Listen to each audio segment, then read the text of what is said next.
So good evening and welcome to our virtual event with Paola Gianturco. My name is Jamie. I'm the events director here at Copperfield and I'll be your host for the evening. So as always, just a couple of notes. For any questions or comments that you have tonight for Paola, please go ahead and submit them under the Q&A icon at the bottom of the screen. And you can do this at any point during the conversation. I also opened up the chat box. If you guys want to share anything via chat, feel free to do that. We're here. So now I'm thrilled to introduce tonight's author. Paola Gianturco is an author photographer who has documented women's issues in 62 countries for 6 powerhouse books.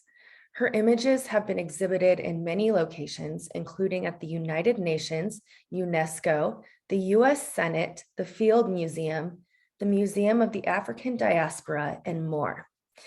Paola lectures internationally, presented a TED Talk in Dubai, has been a guest on the Oprah Winfrey Show, CNN, and NPR.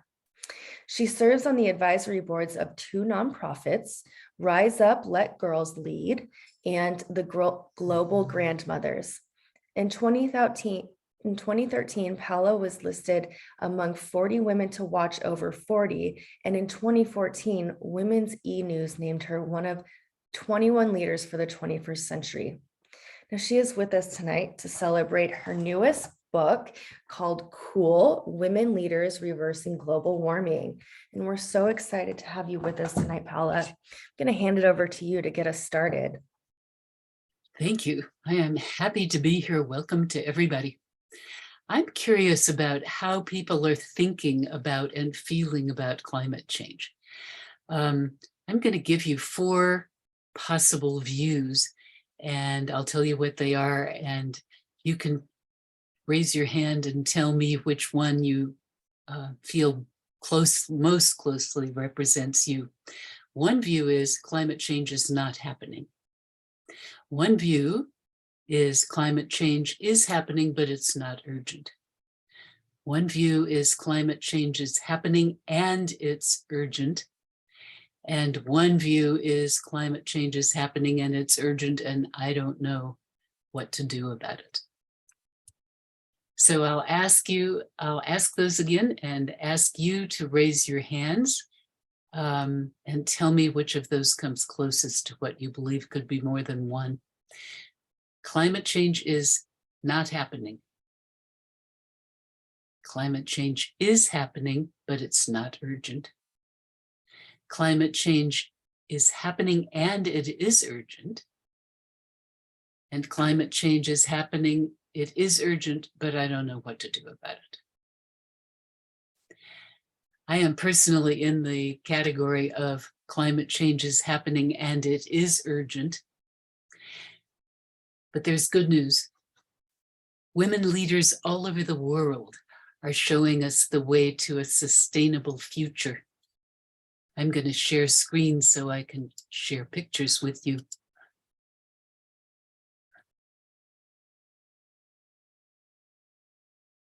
These women are creative and energetic and effective.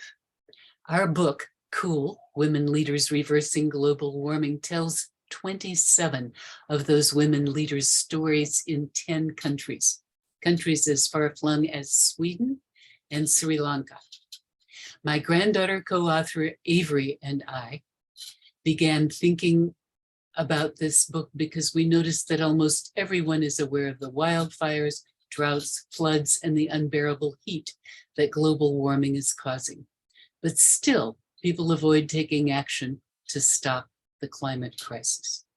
For a lot of people, the subject seems too scientific and complicated to understand, or it seems too big for one person to do anything about, or it seems too political to discuss, or too scary.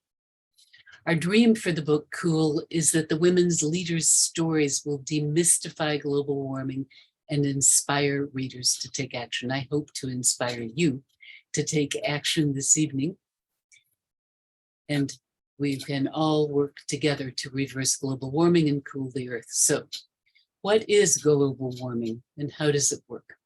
When you were in the 4th grade, you probably learned about the water cycle. Simply put, rain falls and flows through rivers to collect in lakes and oceans, and then the water evaporates to form clouds, which then make rain again. For humans to live, this cycle must be in balance. Too little rain and it's a drought, too much rain and there's a flood. The carbon cycle is similar. Carbon dioxide is actually a good thing. It's necessary for life on Earth. Carbon dioxide is absorbed by plants and later released back into the atmosphere when each plant decomposes. Oceans, lakes, and streams also absorb carbon dioxide. This natural balance between just enough CO2 in the air, but not too much, lasted for years and years until we big-brained humans discovered how to release the energy in carbon by burning gas, oil, and coal. Burning those fossil fuels releases more carbon dioxide into the atmosphere than the environment can absorb. The extra carbon emissions trap the sun's heat and create global warming. We're all responsible for global warming. This isn't about selfish corporations or evil politicians or powerful lobbyists pushing bad laws. No, we all participate. Think about the vehicle you drive, the lights overhead, the clothes we're wearing that were shipped around the world. We're all contributing to the CO2 imbalance. And if we continue as we live today, the Earth will no longer support the life we know. One leader whom we were interviewing stopped talking mid-sentence and looked at me with an expression of uncertainty. She realized that she was talking about the end of our species, and that could sound really scary to 11-year-old Avery. But Avery was not paralyzed with fear. She was inspired by the women we met while we were making this book. They're actually making change yesterday, today, and tomorrow, and so can you. In a few minutes, I'm going to tell you some of their stories. Decreasing the greenhouse gas emissions that cause global warming will take all of us working together, policymakers, businesses, nonprofits, academics, families, individuals. So why focus on women, people ask. Cool will be my 7th book about women activists around the globe. I tell their stories because all too often women's stories go untold. But this time there was an additional reason. New research suggests that women are especially effective at improving the environment.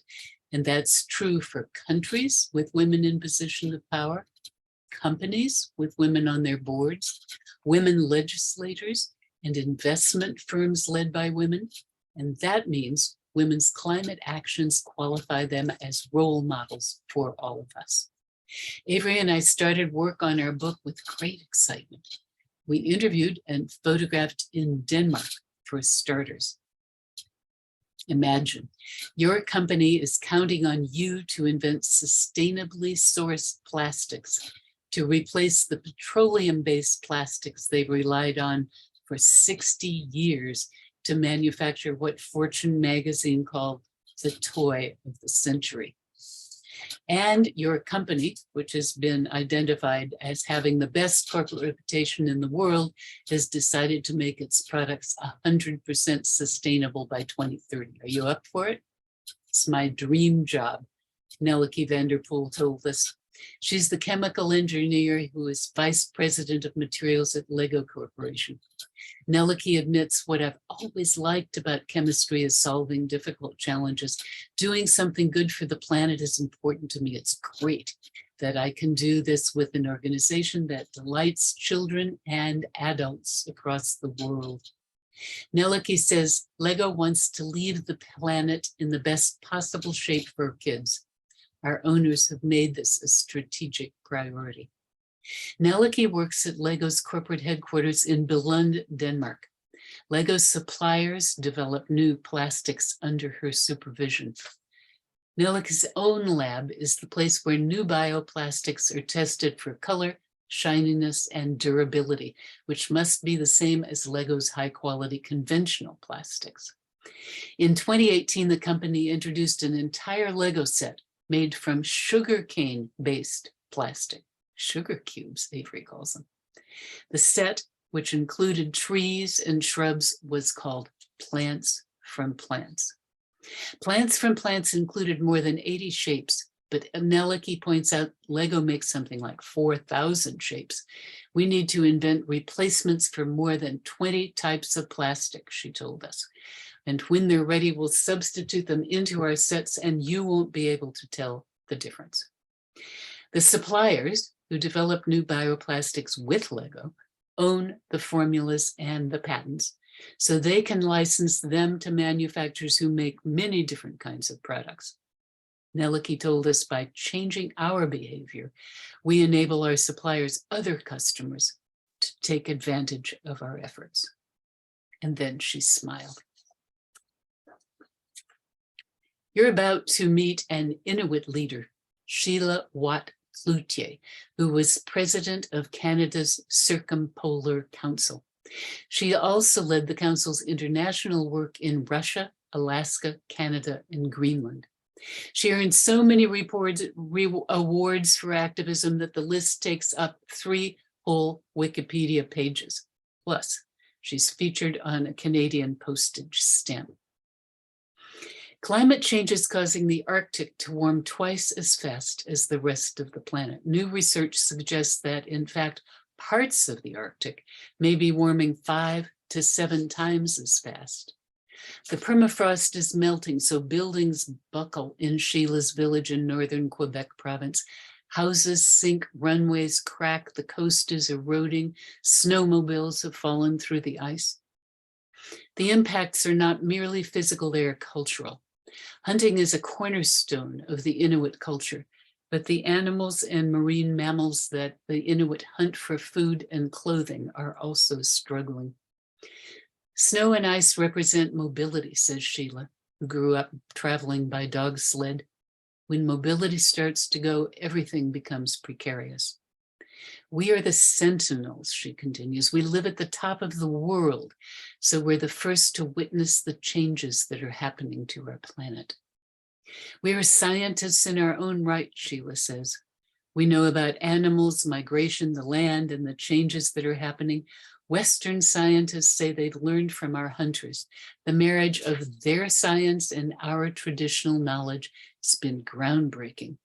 Indigenous wisdom is the medicine we seek to create a sustainable world. I like that. Let me repeat it. Indigenous wisdom is the medicine we seek to create a sustainable world. Inuit people believe that everything in the world is interrelated and interconnected and interdependent. In her book, Sheila writes, our shared atmosphere and oceans, not to mention our human spirit, connect us all. It's important that climate change is not framed as just an economic, scientific, or political issue. It's a human issue. Sheila continues, I urge people to move from their heads to their hearts where all change happens, and to know that change provides an opportunity to flourish in the future, to create a better world. But we need to act. Mother Earth is a living, breathing entity, Sheila says. When you're out in nature, you can sense that Mother Earth is reaching her limits. Now I want to tell you a story about Tanzania. Just outside the city of Arusha, Avery and her family picked up Juliet Molel, a Maasai woman. I'm going to go back one. A Maasai woman they were going to visit. Juliet had taken a 2-hour boda, that's a motorcycle taxi, to come help them find her house in the village of Oljoro, because there were no road name signs or house numbers most of the way. At first, the road was bumpy with chunks of rock, then it was unpaved and rutted. Then the road ended, but they kept on going. They were about to discover why the NGO Solar Sister works with last mile communities where people use kerosene and candles or flashlights or wood fires to light their homes. Fatma Muso, Solar Sister's Tanzania country director, understands what life is like for women in these communities. Without light, she says, there's no access to quality education or health services. In my home village, there is no electricity, but people are happier now. They have solar. Solar Sister's most popular product in Tanzania is a portable table lamp that runs off a solar panel. Solar Sister entrepreneurs also sell telephone chargers, home lighting systems, and clean cook stoves, which operate on a solar charger that can be installed outside or on the roof.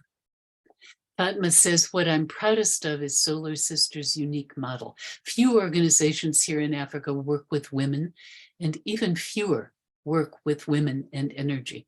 Many village women don't have sources of income if they have a seasonal crop business. They have to wait months to harvest and sell. But if they sell solar, they can earn money every day. Fatma mentioned we did a survey to measure Solar Sister's impact, and it showed that our women are being respected and making family decisions. They have the same strong voices as their husbands, and many have become village leaders because they are confident and empowered. Now a story from Sri Lanka. Scientists say that mangrove trees sequester 5 times more carbon dioxide than typical tropical trees like those in the Amazon rainforest. Mangroves not only absorb carbon dioxide, they bury it in the soil. A nonprofit called Sudisa includes women in every village along the Sri Lanka coast. Their women-led community cooperatives include 15,000 women. Each woman is at all times growing 100 mangrove seedlings in her backyard. And every year the women sow 1.5 million seedlings in Sri Lanka's coastal lagoons. Members of the co-ops also monitor the mangrove forests and report people like shrimp farmers who try to cut the trees down. The women's voices carry weight. Officials respond immediately. One morning, 3 groups of women from the village of Mundell gathered to plant mangrove trees. They arrived at the lagoon by boat, bicycle, motorcycle. They were Muslim, Tamil, and Sinhalese, but despite their differences, their commitment to the mangroves unites them. Wearing bright clothes but barefooted, they embedded seedlings in the dark silt at the water's edge. Then they rinsed their feet and hands, rolled out straw mats, opened thermoses, and served us ginger tea in china cups. One more story. As a child, Clover Moore was the leader of a group she named the Scarlet Pimpernels of Neptune. The Scarlet Pimpernels of Neptune. She guided her schoolmates on walks in a nearby national park. Now, Lord Mayor Clover Moore leads one of the world's greatest cities, Sydney, Australia. She's the first woman elected Lord Mayor and the longest serving mayor in the city's 179-year history. As a child, the mayor-to-be showed 2 qualities that have served Sydney residents well. One, an ability to convince people to follow her lead, and second, a passion for her natural surroundings, which prompted her as a child to give her parents trees as birthday presents. When Clover and her husband moved to a Sydney suburb in the 1970s, she recalls that the neighborhood park was a dust-covered concrete slab. South Sydney refused to lay grass because, they said, it would be too difficult to sweep up broken glass. She decided to deal with that. With no political experience or allies, she ran for the local council in 1980 and she won. That led to a series of other city positions, and after I was elected mayor in 2004, she continued, we discovered that 97% of Sydney residents wanted action on climate change. So we committed to reducing emissions in the local government by 70% by 2030. I have to digress for a minute and tell you that in order to take this picture, because Clover Moore was so interested in being photographed with the trees, we had to climb out a window of her office onto the roof. So She committed to reducing emissions in the local government by 70% before 2030. She said, we have planted more than 13,000 trees. We've installed more than 4,000 rooftop solar panels across our properties, changing streetlights to LED bulbs, advocating for and expanding public transport, upgrading the city's fleet to hybrid and electric vehicles, and adding bicycle lanes. Those are just some of the ways that we've addressed climate change, and they've proved effective. We were Australia's first local government to be certified carbon neutral, she says. That certification happened in 2011. Now, I can't help noticing that 2011 is almost 20 years before her target date of 2030. The city of Sydney belongs to C40 Cities. It's a group that shares knowledge and acts together to address climate crisis. The Lord Mayor says, without urgent, coordinated global action, we face a high risk of runaway climate change. Clover Moore, the girl who gave her parents trees as birthday presents, now shows the world's cities how to prevent runaway climate change. Every chapter in the book ends with ideas that the leaders suggest readers can do to fight global warming. Each list of ideas is connected via a QR code, which gives details about exactly how to act on those ideas. You can also access the leaders' ideas by going to the project website, which is cool, reversing-global-warming.com. Click on the ACT tab, and you'll see the women leaders' suggestions for climate action. An overriding observation from our research was that every woman leader used multiple strategies. Think about Clover Moore in Sydney. She planted trees, installed solar, upgraded to hybrids, added bike lanes, substituted LED bulbs, and more. Inspired by the women leaders' multiple strategies, Avery and I created a climate action plan for our book. First, we offset our airline miles by donating trees to earthday.org's Canopy Project. Second, we asked the publisher to print Cool with linseed oil ink and paper certified by the Forest Stewardship Council, which is sustainably produced. Third, Avery designed our business cards and had them printed on paper made from recycled cotton t-shirts. I didn't know there was paper made from recycled cotton t-shirts. Fourth, we have arranged to have a tree planted for every book that's sold. And last, 100% of our author royalties will go to the Women's Earth Alliance to provide seed funding to women around the world who are starting businesses and nonprofits that will help reverse global warming.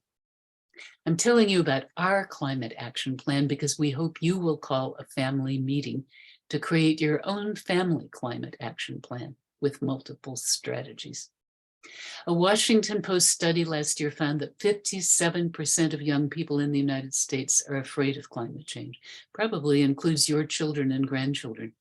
Fear that is converted into conviction is unstoppable, and there's plenty for all ages to do. Younger children can pledge to turn off the lights when they leave the room. Older children can ask their school cafeterias to serve more plant-based meals. Parents and grandparents might install solar panels or buy an electric car next time, or check out induction stoves and heat pumps. If you're an investor, you can vote your shares to support corporate climate action. Nonprofits such as You Sow and Ceres, CERES, can help you vote your proxies. Everyone who can vote can use their voice, their vote, and their money to support local, state, and federal elected officials who will reduce carbon dioxide emissions. You can consider giving Cool to someone as a holiday present, or give a copy to your local library. In fact, if you decide to do that and you tell Copperfields how I could send you a signed book plate, I'd be glad to do that. Action begets action. If we act, we'll inspire others to act, and they'll inspire others, and they'll inspire others. We can scale up and create critical mass. Saving our species is an existential challenge that will take all of us working together, governments, businesses, families. Avery and I look forward to the existential impact that you and we are about to create together.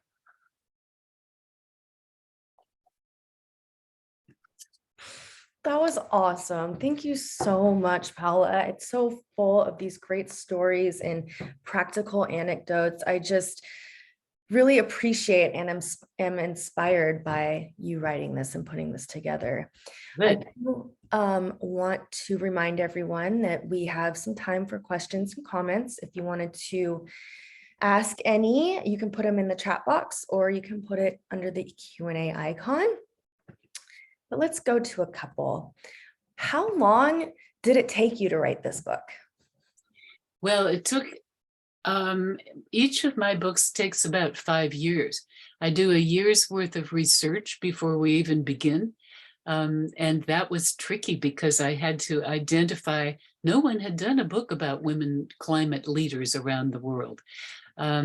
So I had to begin at the beginning. I must have Googled women climate leaders in A, B, C, D, E, F, G, H, I, J, all the countries in the world. And then it was very hard to select which ones to include. I had the idea that I wanted different kinds of approaches, as you could tell from the stories. I wanted women in different parts of the world. I wanted women who were ethnically and racially different from each other. And most importantly, I wanted the work they were doing to be important. So I used as a guideline a book called Drawdown, was edited by Paul Hawken, but it was written by 200 scientists around the world. And they named 80 different steps that can be taken if we want to be at net zero by 2050.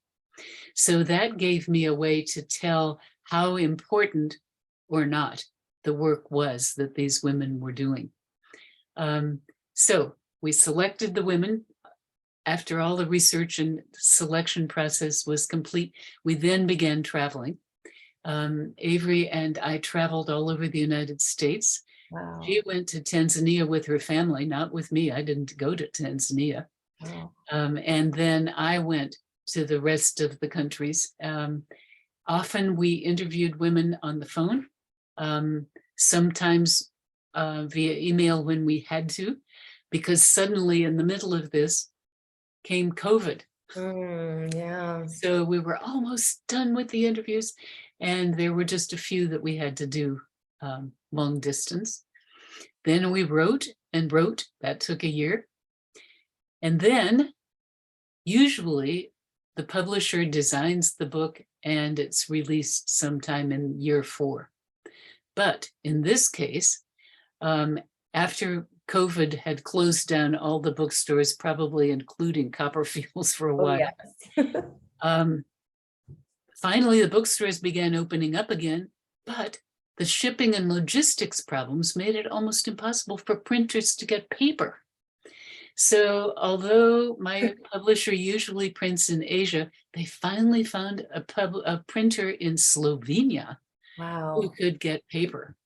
So that took almost another year trying to get things produced and then shipped back to the United States. So this is a book that has been high on our to-do list for a long time, but not necessarily in our control. Yeah, I mean, lots of time and effort and love. Can you speak a little bit about how did you secure these interviews, or what was that like? Like once you decided on a person, how did you get in touch with them? Well, since this is book 7 for me, I have a strong network of people who have been in my books in the past, and people who support my work in different ways. And so I simply asked if they would introduce me if they knew these people. And there were many who were very helpful in that way.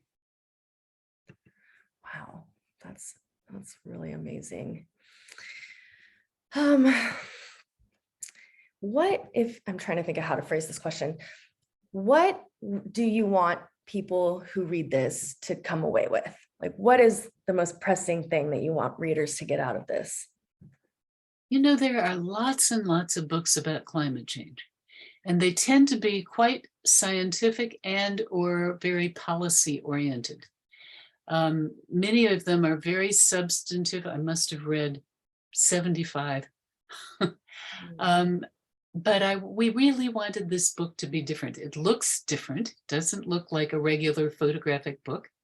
The layout is very animated and active. We wanted the information in it to be accessible and interesting and human, because our idea from the beginning was that these very inspiring stories could encourage people to try to take climate action themselves. So the idea of using QR codes that take advantage of the women's ideas, I'll give you an example. Clover Moore says what she recommends people do is never give up hammering at elected officials to do more.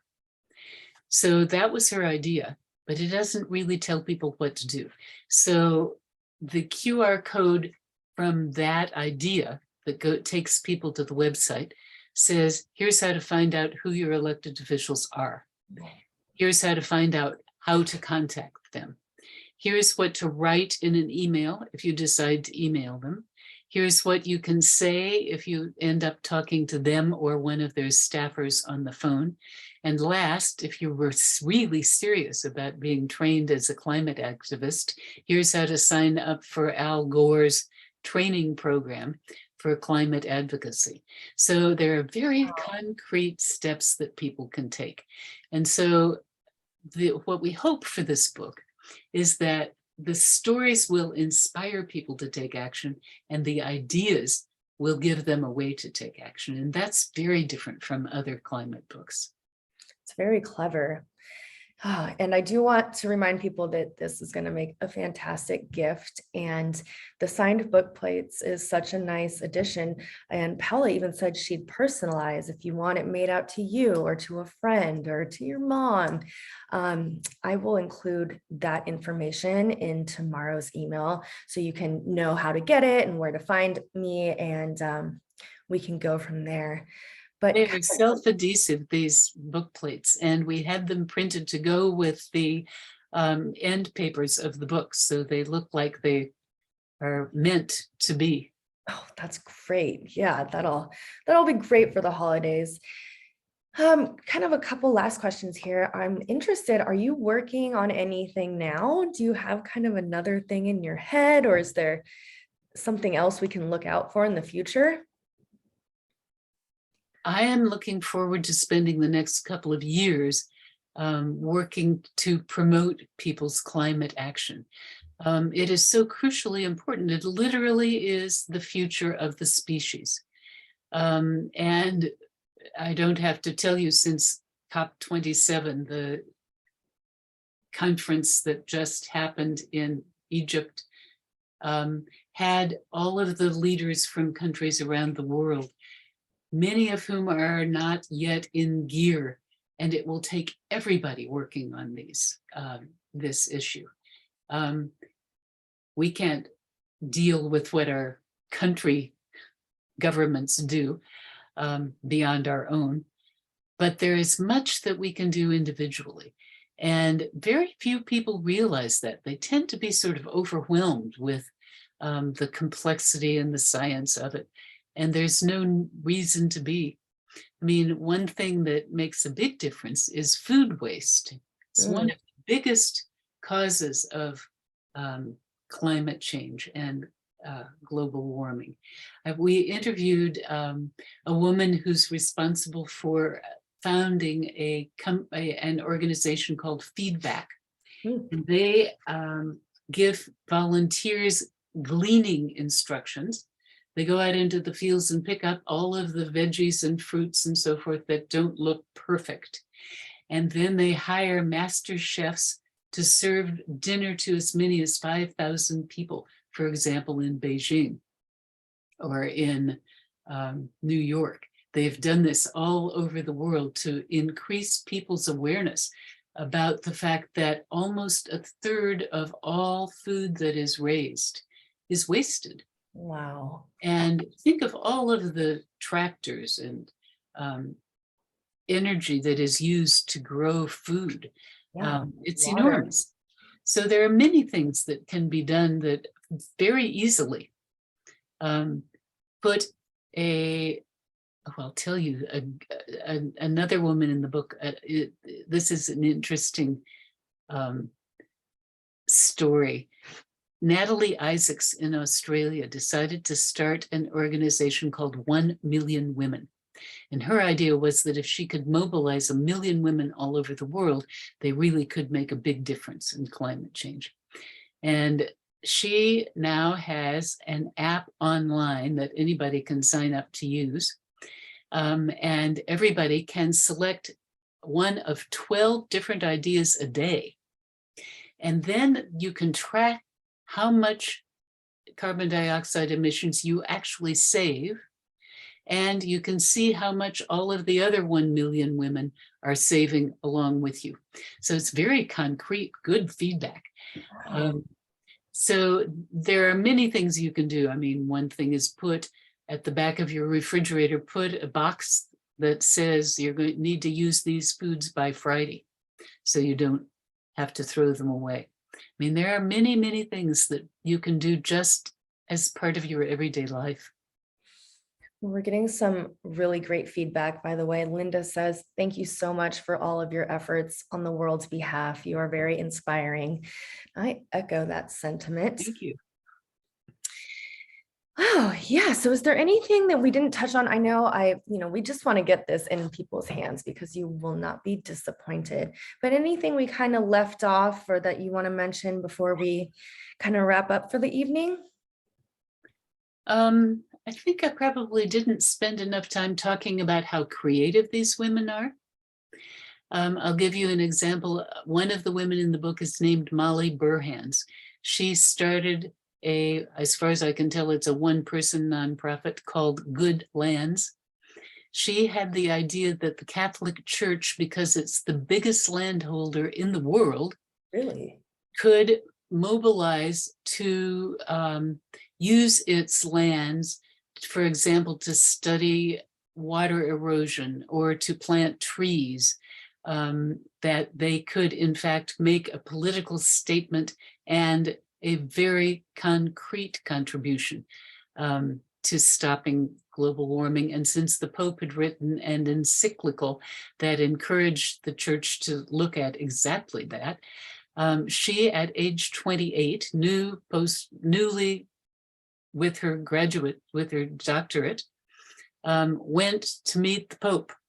She met with him 4 times. He assigned a cardinal to work with her. And the problem is that it turns out people give land to the Catholic Church all the time, but they don't ever map it. Fortunately, Molly was specialized in mapping things.